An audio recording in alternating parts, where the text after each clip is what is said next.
Hey there, friends. Welcome back to another edition of Premier Investments in Wealth Management Financial Program. My name is Doug Wagner. I've got two fine gentlemen sitting at the table with me today, and I'll introduce you to them in just a matter of moments. But first of all, I need to talk to you about your financial future. If you're kind of unclear, if you think it's kind of murky, maybe you're kind of skittish over what you think the market maybe has been doing because you've been following the media du jour and they got you spooked, need you to get in touch with my friends at Premier Investments in Wealth Management. What they will do is they will sit down and walk through with you your financial future. It's just like your fingerprint. It's just like going from point A to point B. Depending on where you start and where you want to end, that determines the journey and what tools you have available.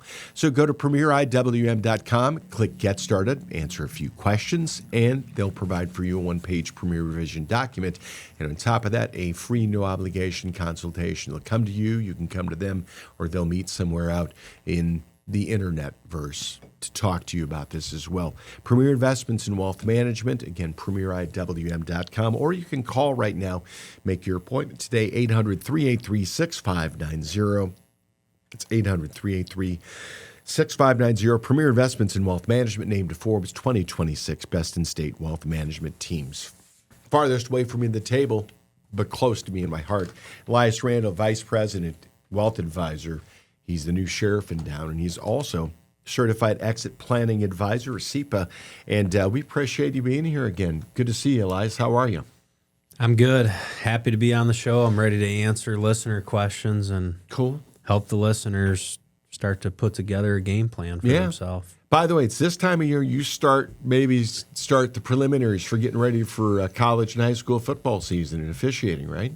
That is true. Yeah? Yeah. The truth of the matter is it never stops. I'm always preparing for season, but once we get to July time frame, I start to, the tests come out, so I got to get recertified and take my test, and there might be some training opportunities, and then I'll start focusing a little bit more on my physical conditioning. Yeah. So I can actually run around during a football game when it's 95 degrees and not get hauled off by the golf cart. Yeah. Pickle juice is the one thing I recall. Those ones when I officiated, all the high school refrigerators in the locker rooms, they had pickle juice in there for the officials. Oh, yeah. I'm sure my neighbors think I'm crazy, but I will start going on a walk or running in my yard in the middle of the hottest part of the day. Yeah. And it's not because I want to. It's because I need to be conditioned for it when the season gets here. No, exactly. And they know you. They don't think you're crazy. Believe me, I've asked them. I did the survey of your neighbors. Wealth advisor with over 31 years of experience in the investment industry. He has his feather numbered just in case it's such an emergency. It's not Foghorn Leghorn. It's Jonas Everett. Hi, Jonas, Doug. How you doing? How you doing? Good. Patriotic shirt. I love that. Thank you very much. Hey. So I was going to ask Elias, is there a way to do conditioning when I'm in air conditioning and watching sports and having an appetizer? Is there a way, maybe at that foot pedal thing? You can get one of the foot pedals to set down. You could put a treadmill in front of your TV. Well, that's a good idea. There you go. You'll get your steps in. I don't know get the steps in. How that probably won't help to get you in condition to run around out in the hot, but and for a little bit extra incentive, you could just take a little end of a fishing pole, and then you could tape it to the edge like you had your flag back here before, and put a chicken wing on a piece of string in front of it. That's a great idea, Doug. In front of you, and you're like, oh. A chicken wing. Instead of the carrot and the string, the chicken wing and the string. I love that one. By the way, your chicken wing index, where does it sit right now? Do we know?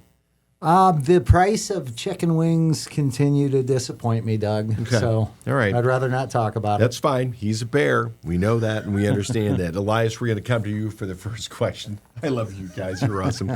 Sharon wants to know, Elias, I'm going to be 72 in September. I'm considering retirement. My husband's retired, 74, and taking required minimum distributions. We've always tried to maximize contributions to our pre-tax retirement accounts. You're now realizing the downside as we pay taxes on all those mandatory withdrawals. Should I consider Roth conversions either now or after I retire? I realize I will need to pay taxes on those conversions, but would it be best to do that when my income is lower? Explain to me real quick as you go through here the whole concept of Roth versus not standard IRAs. how the tax regime works and what you look at when you're talking to them about what they need to do or not do? The simple answer for Sharon's question is potentially yes, it would make sense. But there's a lot of moving parts when it comes to Roth conversions. And the other thing I'll point out, Roth conversion is not an investment strategy. Mm-hmm. It is a tax planning decision and tax planning strategy. Because it's not a question of if you're going to pay tax on a conversion. It will be a taxable transaction. The question is, are there ways to pay less tax over time by spreading these conversions out? I'm shocked, one, that Sharon's even working. She's at 72 considering retirement, and they've been maxing out retirement accounts. When is enough? But beside that, Roth conversion. So in this case, her husband's taking what's called required minimum distributions. Mm-hmm. So he's of the age where you have to take money out. So right there, your required distribution you cannot convert that. A conversion does not count towards your required withdrawal. Mm-hmm. So those have to be withdrawn from the account. The other things to think about, a conversion, it goes from a taxable account into a not taxable account. But what it can do, it can increase the taxes in the year you do it, so the tax owed. It can, depending on the amount in your income, increase your Medicare premiums, which an increased premium is a pseudo tax in a way. It's still more cost to you. Might not be called the tax. So I think the key here is looking beyond this year's tax return and looking beyond what to do this year and coming up with a Roth conversion strategy that fits into a long-term tax strategy. Not simply done just because you've heard that Roth conversions can help you save on taxes, but let's actually put together a plan and a strategy and make sure, one, it makes sense. Mm-hmm. There are times that Roth conversions don't make sense for a family. Mm-hmm. So it's not a one-size-fits-all solution. Yeah. I think if you're considering those and you're in your 70s, we need to run projections, look how it impacts your total tax situation, your Medicare premiums, and future income. And we do have a guide on our website. So at www.premieriwm.com, we do have a Rothification guide on there that people can look at. They can download. They can read through it. It really gives you a good place to start to think about all the different moving parts. So I would start there. I would start with downloading the Rothification guide. And then second step would probably be schedule a meeting to come in and talk about it. Yeah, it's a good idea because your situation is going to be different than other people. And one of the nice things about this, Sharon, is that you've worked yourself into a good situation where it's time for you to say, okay, let's do the most that we can with what we have and understanding the time we may or may not have left. And that's really where you have a financial professional that's going to be able to help you at Premier Investments and Wealth Management. Jonas, my next question is for you. Did you have anything for Sharon and her husband here real quick before we move on? I think, Sharon, we're having a great response with this question because we're having a lot of customers that are asking about converting some of their taxable money to tax-free money because of the Great Beautiful Bill Act. Mm-hmm. And there's about 2 more years to do it. And there is what's called a senior deduction that you have when you're over the age of 65 that if your advisor haven't told you about. And like Elias said, you need to come in, you bring your tax return in, and then have an advisor tell you how much you can convert without triggering taxes. And sometimes, Doug, it's so important for customers to convert this money over into tax-free accounts that they don't mind triggering taxes. They want to go to the next tax bracket and go ahead and pay the taxes on that. It means that much to them to pay the taxes on that. But great question, Sharon. We're having just great response with this question. And this is something that we're doing the research and the legwork for people and getting back with them for actual amounts that they can convert over into tax-free accounts. Premier Investments in Wealth Management named to Forbes 2026 Best in State Wealth Management Team. Jonas, question for you from Dylan. Does it make more sense to contribute weekly or build up cash and wait until a downturn in the market to make an investment? The way to think about this, Dylan, is it's really not an either-or question. It might be a situation of doing a bit of both. And what I mean by that is if you're investing on a regular schedule, you're automatically taking advantage of market downturns. And if you have some cash stockpiled, kind of reminds me of the COVID days, Doug, when the government, Uncle Sam sent everybody bags of money. There was some cash stockpiled for people, and they opened up brokerage accounts. I think that's okay too, but to have too much cash stockpiled, to just think that you're going to take advantage of the next market turn, I'll kind of give you an example of how that might turn bad for you, Dylan. If going back to the COVID days, if you thought that during COVID we had a stock market decline of 33%, but it only lasted 33 days, and then if you thought that you were going to stockpile your cash after COVID, you waited until the next stock market drop, which was 2022, Doug. That was a great bear market of 2022. Yeah. Worst year in the history of the government bond market. If you thought to yourself, well, COVID, the market went down for a month. Okay, I'm in 2022. My name's Dylan. I got a bunch of cash stockpiled. The market's down for a month in 2022. I'm going to put it all in the stock market after 1 month of decline. Well, Dylan, you would have had 250 more days of the stock market decline, putting all your cash in at the wrong time. So actually, you wouldn't have bought low, because that it's tough to predict when it's going to hit the low point. There's very few people. The founder of Vanguard, Jack Bogle, always said, timing in the market, I never knew a guy that could do it successfully. And that's something these guys even have talked with me about, because I remember that I was freaking out, and I was like, Jonas, I want to take all my money and put it in cash. And he was like, okay, so what are you going to do with that? Do you think what was the question? When are you going to get back in? Yeah, exactly. Well, it's when the market's at its lowest. And then he was like, so how are you going to know when the market's at its lowest? Well, maybe a day after, but well, how are you going to know? I'm like, okay, I understand now. It was panic, and that's one of the things that you probably need to get an understanding, because market volatility can scare the bejeebers out of people. At Premier Investments and Wealth Management website, premieriwm.com, they have a number of guides. One of them is navigating market volatility and investing during market highs. You can check that out in, really, when it comes down to it, your Premier Vision document that I talked about at the beginning of the show, plus dollar cost averaging, doing this automatically, investing into the market. That's going to allow you to do what you need to do. But talk with them. These guys are the professionals, not me. I'm just a pretty face here on Team the Fabulous Voice and radio as well. Get in touch with these guys, Elias and Jonas at Premier Investments and Wealth Management. You know what would be nice? What? If at the lowest low, someone would wave a green flag and let us all know that we've now hit the lowest low. Yeah, either the one lap to go. It's time to get back to green flag racing. Yeah, but that doesn't happen. No. There's no one out there that's going to let you know. There's not going to be an event. You won't have any idea.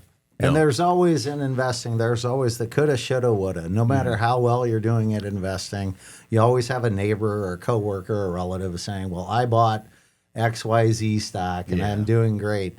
But the next downturn, you don't hear from that neighbor or coworker or relative too much. But you can really, I think that you can have a plan that works in any market as long as it's your plan, and that's identifying your risk level and your time horizon. But great question, Dylan. He's really thinking about cranking things up for him. So. PremierIWM.com. Click Get Started, answer a few questions. The Premier Vision document, one page, and that's yours. They'll give you a free, no obligation meeting as well, and you can get in touch with them. If you'd just like to get the meeting 800-383-6590. You can also schedule at premieriwm.com.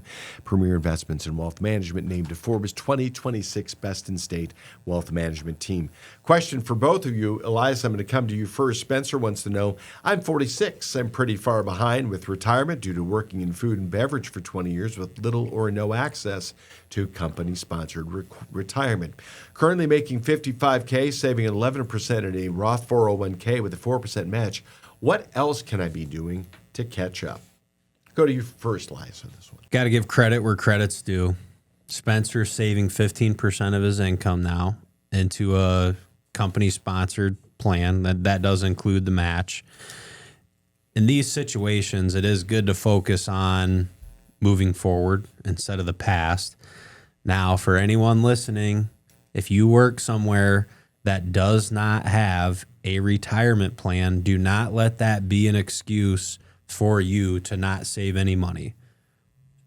Spencer worked in food and beverage. A lot of restaurants don't have a retirement plan, or bars. They typically don't have a retirement plan. Mm-hmm. That doesn't mean you can't go out and start an individual retirement account or start a brokerage account. So there are ways to do it. And I'm not trying to rub Spencer's nose in this. Right. I'm taking opportunity to let people know, if your company does not have a retirement plan, don't let that be an excuse for you to not save and invest. So first step, make sure you're taking advantage of the opportunities that are out there. It sounds like Spencer is doing that. The next thing I would look at doing if I were him, as you make more money, I'm sure you're going to get a raise annually. Increase the 401k contribution. And if you get a 3% raise, that doesn't mean you got to put all 3% in retirement. Click it up 1%. But at 46, and he says here, I'm pretty far behind. At 46, you still have enough time to get this ship going the right way. The other thing I would ask, and the other thing I would want to understand is, what is your debt? Like, how much debt do you have? Right. What kind of debt is it? Because we need to target your age of financial independence or your retirement date as the date that you need to have all that debt paid off. Because that's the easy. A lot of times when people feel they're behind, they start to focus on, I need to save as much as possible. Eliminating debt and eliminating payments from your life is also a way to put you in a positive cash flow situation. It's like right? savings, sort of. I mean, because you're right, but you have less money that needs to go out. Yeah, exactly. Every month. So, which if you have less money that needs to go out every month, that also means you could have less in retirement and still be successful. So, the key takeaway: you can't change when you started, but you can change the direction you're going. Jonas, Spencer's for hire. Great job, Spencer. You're 46, so you're really at your peak earning years. Like Elias said, watch your high interest debt. And one thing to focus on now is that 1% more that you can do on a consistent basis. But also, how's your emergency fund now? Because you have to have that job to continue to feed your retirement savings. And I would really focus at 46. Are you trying to keep up with the Joneses? If you feel that you're behind on your retirement savings right now, are you trying to keep up with the Joneses? Are you trying to buy a new SUV, a new truck each year? Do you need to go on vacations each year? Don't try to keep up with the Joneses. This is personal finances. Make it very individual. Be kind of selfish about this. Figure out what you need to do to make yourself retire happily, and I think that you'll be on the right track. But that's my key takeaway, Spencer. Keep up the good work, increase your contributions, and don't try to keep up with the Joneses. Yeah, there's also something, if you go to Premier Investments and Wealth Management website at premieriwm.com.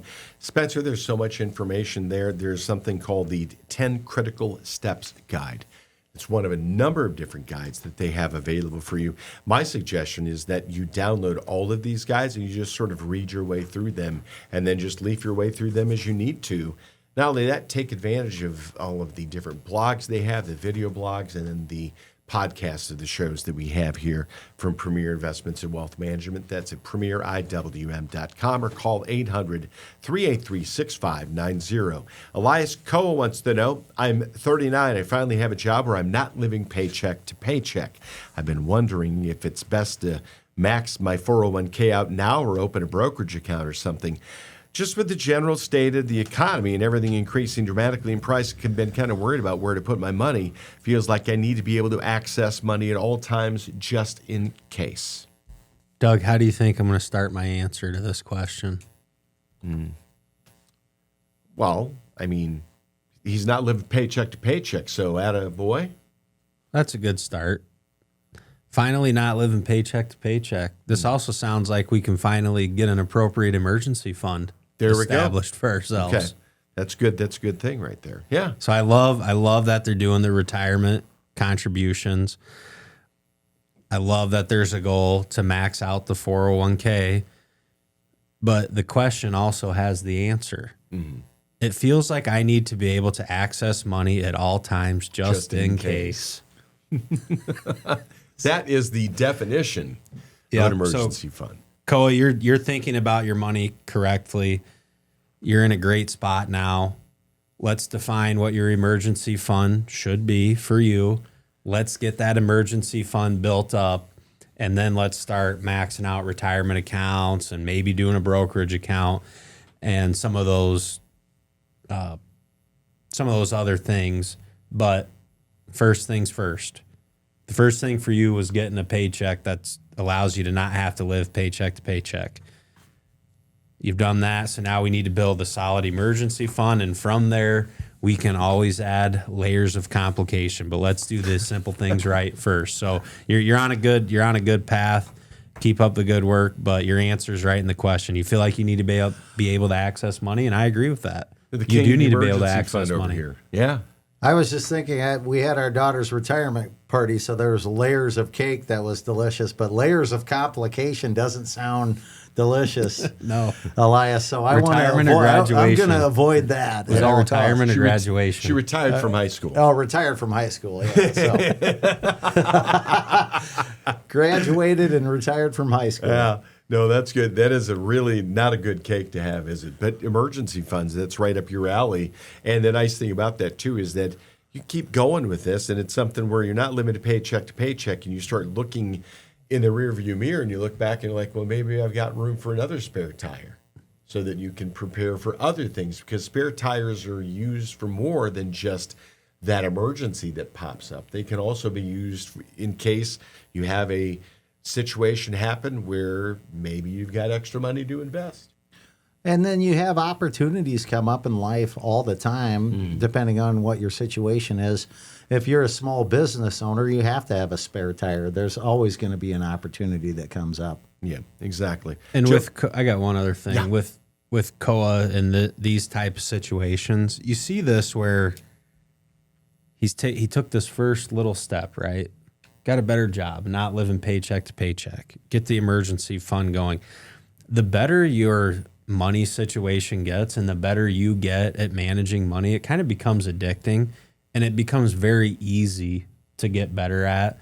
So you just got to keep hammering the basics. Get these basic things done correctly, and I think this person is doing that. There we go. Jonas, next question for you. Don wants to know. He says, I've been retired for about 10 years, and over time I've become much more conservative with my investments. Recently, I moved almost all of our retirement savings into cash just because I don't want to worry about market swings anymore. We withdraw about 3% each year from our investments to supplement our Social Security. Is this an okay plan, or are we being too conservative?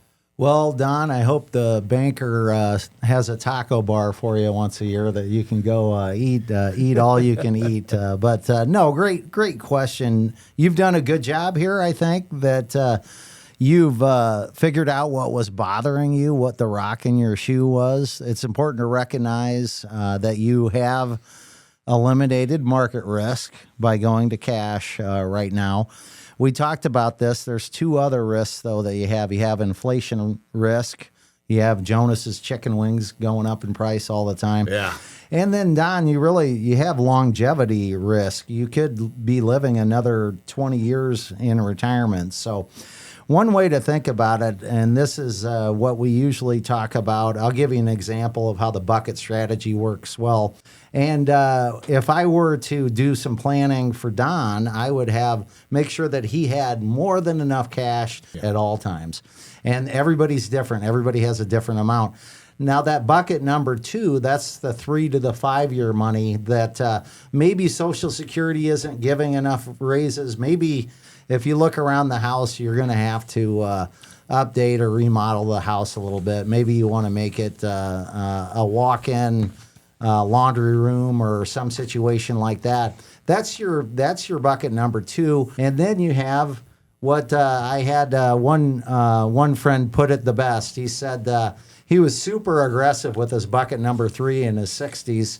My old attorney friend Larry, and I used to always ask him at lunch, I'm like, are you sure you want to be this aggressive with the money that you have, in investments right now? And he's like, you know what? That's my retirement money. I'm an attorney. I want to continue working for as long as I can. I'm not worried about that at all. And actually, over the years that I talked to him about his bucket number 3, he did fantastic. Mm-hmm. He did so good with his bucket number 3 because he knew that even any volatility in his bucket number 3, that was his retirement money. That was the last money that he was going to touch. Yeah, it's interesting because I know that I was getting notifications from my 401k company. They were like, you look like you're a little bit too aggressively invested for your age. I'm like, who you calling old, Jack? What are you talking? I look at that 10-year window, and I'm like, okay, I'm fine because I don't plan on going a lot of places and doing a lot of things. I still got plenty of that time.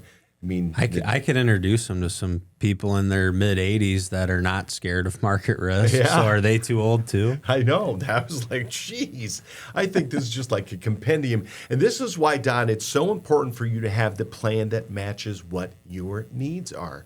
What are your desires? What are your goals? Where are you starting from? Where do you want to end? What are the tools? What are the arrows in your quiver? Premier Investments and Wealth Management can help you calibrate all that. And it's a personal financial plan. Go to premieriwm.com, schedule your appointment online at premieriwm.com, or call today to make your appointment with Jonas, with Elias, any one of the folks over here at 800-383-6590. That's Premier Investments in Wealth Management at 800-383-6590, premieriwm.com. Named a Forbes 2026 Best in State Wealth Management Team. Let's go for a question for both of you, and I'm going to go to Elias first with this from Vivian.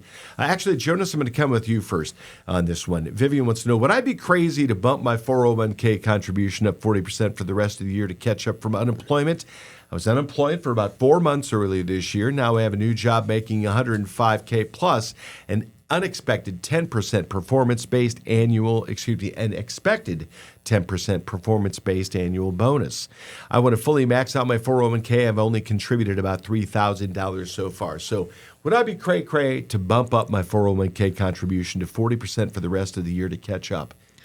Not at all, Vivian. I think that what you're thinking about catching up after a difficult year is a very good idea. The bigger question is it's not if you can contribute the 40%. Is that going to mess up your budget enough to where you need to tap into high interest credit cards?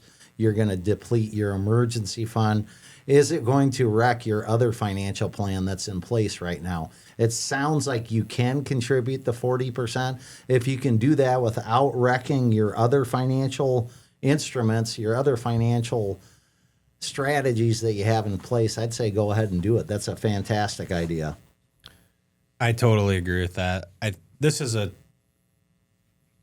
very reasonable decision to make, a very reasonable strategy, knowing that it won't cause other financial stress.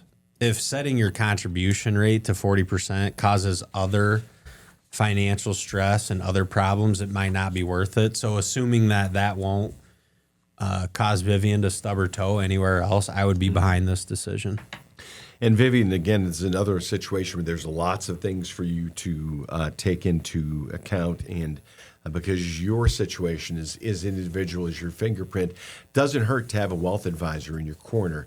And Premier Investments and Wealth Management, they can sit down with you and go over all of this. Let's talk about your cash flow, your emergency fund, your retirement savings, and then start talking about maybe in the future, how the money's going to come out. What is the tax situation that you're going to be dealing with? All of this is what they do for you at Premier Investments and Wealth Management at premieriwm.com or 800-383-6590. Jonas, Layla wants to know, my boyfriend and I bought a house together. Now that we've broken up, he's moved out, but I would really like to keep the house. Now to do that, I need to refinance the loan into my name and buy out my ex's share of the equity. Problem is the interest rates are a lot higher now than when we bought the house. Is it worth refinancing to keep a home that I love, or does it make more financial sense to sell it and move on? What would you be looking at before you making that decision? It sounds like she's got two separate questions here. One has to do with the financial and fiscal. The other one has to do with the emotional.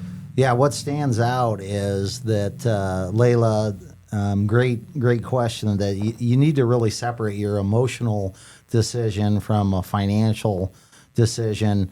And the fact that you love the house doesn't really, we can't see yet if the math pencils out for you to afford to live there at this point from now on. And I will give you four different, another acronym, Doug. Oh, but four acronym different time. Letters to choose from here. PIMU. We're PIWM. Yeah, PIMU. PIMU. PIMU. Property taxes, insurance, maintenance, unexpected repairs for a home. We all know about this with home ownership. You're going to have $10,000 to $13,000 average bill in annual remodeling each year.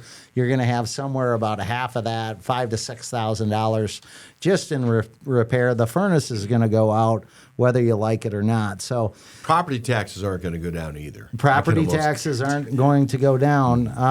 One way to think about this, though, is depending on, Layla, where your geographic location is, where you live, the price of real estate has appreciated over 50% the last 5 years.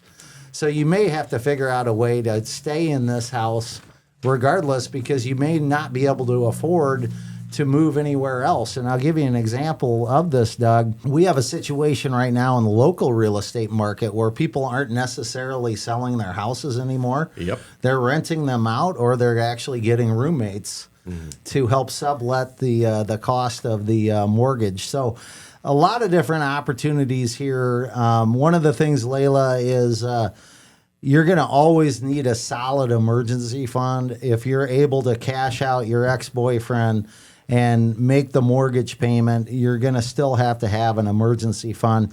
But this concept, this idea of renting things out and subletting and getting roommates is alive and well. My next door neighbors moved away, and I thought they were going to sell the house, and they brought some new tenants in from out of town. Yeah. The new tenants have great jobs. They're in no position to be homeowners. They pay $2,500 a month for rent. To live in our neighborhood, and they're the nicest people in the world. They just got a new puppy dog. So there's a way to do these things that I think that really back to having some financial advice somewhere, somebody to help walk you through this situation, because this is something that you're not going to ever have this situation come up again ever in your life. Hope not. Hopefully not. Yeah. Hope not. And you need to have a financial plan, and I would start by getting one. That takes a financial professional, the wealth advisors at Premier Investments and Wealth Management, ready to work with you. 800-383-6590 or go to premieriwm.com, click Get Started. Answer a few questions. They'll provide for you a one-page Premier Vision document, and they'll provide for you a free, no-obligation meeting. They'll come to you. You can come to them no matter where they are. You can meet in the middle on the internet as well. PremierIWM.com is where that starts, or by calling 800-383-6590. Premier Investments and Wealth Management named you Forbes 2026 Best in State Wealth Management Team. For both of you, I'm going to go to you, Jonas, first. Preston wants to know, I'm 56 years old. I know I could probably retire. My wife and I have about $4 million saved. Our house is paid off. We spend roughly $60,000 a year. Every January, I tell myself, this is the year I'm going to retire. By the end of the year, I talk myself into working one more year because the income's still good, and I keep thinking, it's one more year. How do you know when you truly have enough? And how do you get comfortable making the leap from building wealth to actually living off of it? Preston, it's important to recognize that retirement is one of the hardest transitions that you can make. Reminds me of one of my customers during his pre-retirement year. I must have met with him a half dozen times, and every time he told me, my emotions are just like bingo balls, Jonas. They're just jumbled up in the air. I have no idea. And I said, well, walk me through your first year in retirement. And what are you going to do? And he's like, well, I got a lot of side gigs. He's an artist. He's very good at he does different T-shirts, and he's into art stuff for different companies. Like sign making. Yeah. He's into sign making. Okay. So I said, well, then it's a math problem, because I also asked him, do you love your job? And he said, absolutely not.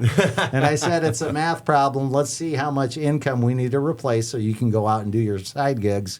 And every time I meet him, I always ask him, do you miss your job? And he's like, absolutely not. So also, Preston, it really depends on if you love your job or not. And the big thing at age 56, you're going to have to figure out a little bit about the health insurance situation too. Yeah, especially because you're going to be waiting a little bit between now and Medicare.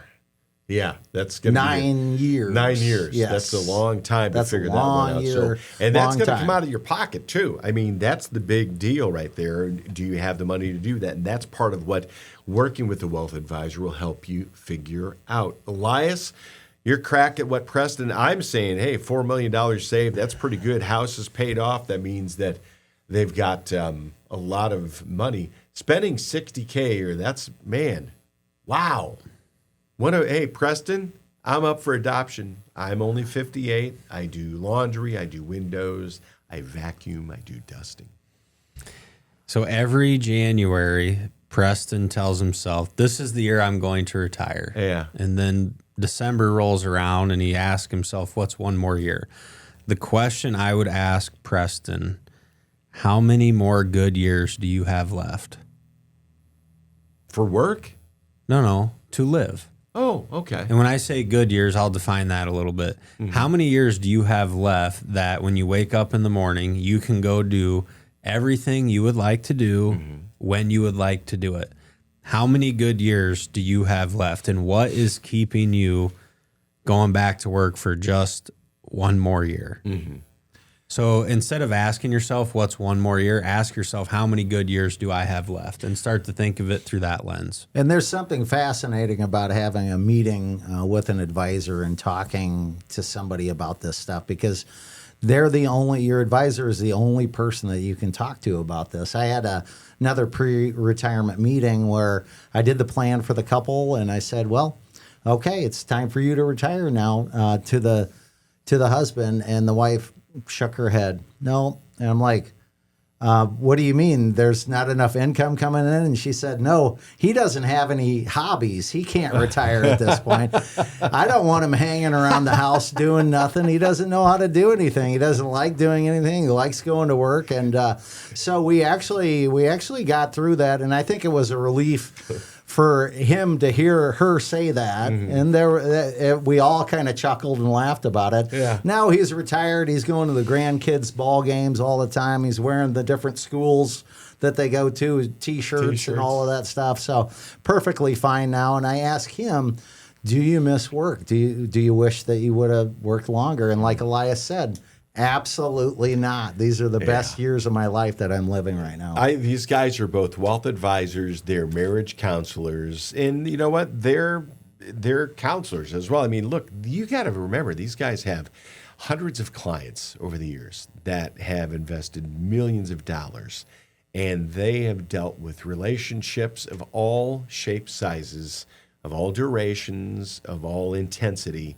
And you're going to be different than the other ones, but it doesn't mean they haven't learned something from everything else that they have done over the years. I've known you, Jonas, for more of the years than you and I probably want to even admit, and Elias have gotten to know you through the years as well. And this is one of the things that their clients come to count on them for, is honest, open, real communication that's going to help you not only figure out your investments, but also figure out your finance, because after a while, you do the investment part and you're working your way back into your daily finance in order to achieve that entire spectrum. They're ready, willing, and able to help you with at Premier Investments in Wealth Management. PremierIWM.com is the page you start on. You just answer a few questions, get the one-page Premier Vision document, or call for your appointment today. You can make the appointment online, by the way, at PremierIWM.com. While you're there, download all of the different guides they have, the Rothification guide, the 10 steps guides that they have, the volatile markets guides, investing in a market that's really high. All these guides that they have, plus they've got video blogs, they've got blogs, they've got the podcasts from all these things. Great website, really, really gritty stuff in there.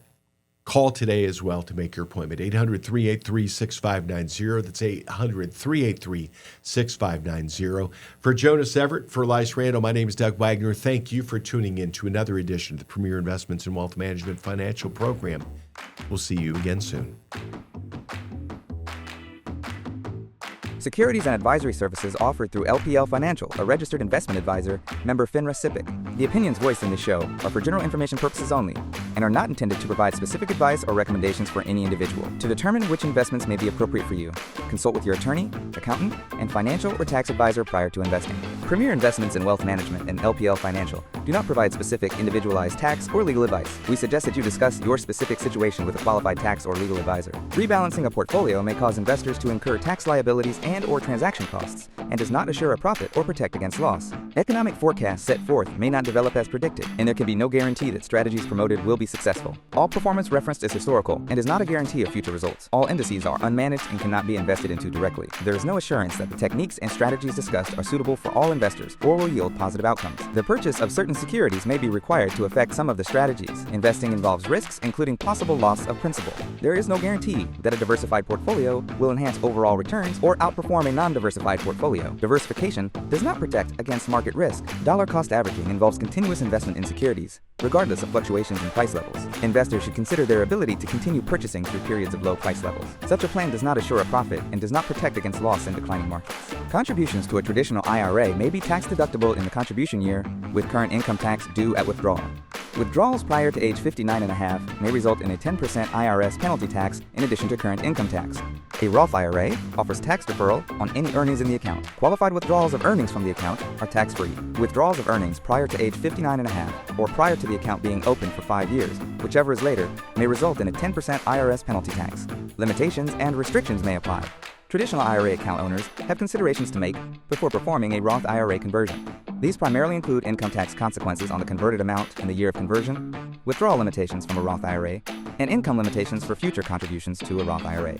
In addition, if you are required to take a required minimum distribution, RMD, in the year you convert, you must do so before converting to a Roth IRA. Forbes' Best in State Wealth Management Teams ranking was developed by Shook Research and is based on in-person, virtual, and telephone due diligence meetings and a ranking algorithm that includes a measure of each team's best practices, client retention, industry experience, review of compliance records, firm nominations, and quantitative criteria, including assets under management and revenue generated for their firm. Investment performance is not a criterion because client objectives and risk tolerances vary, and advisors rarely have audited performance reports. Shook's research and rankings provide opinions intended to help investors choose the right financial advisor and team, and are not indicative of future performance or representative of any one client's experience. Past performance is not an indication of future results. Neither Forbes nor Shook Research receive compensation in exchange for placement on the ranking. For more information, please see www.shookresearch.com. Shook is a registered trademark of Shook Research, LLC.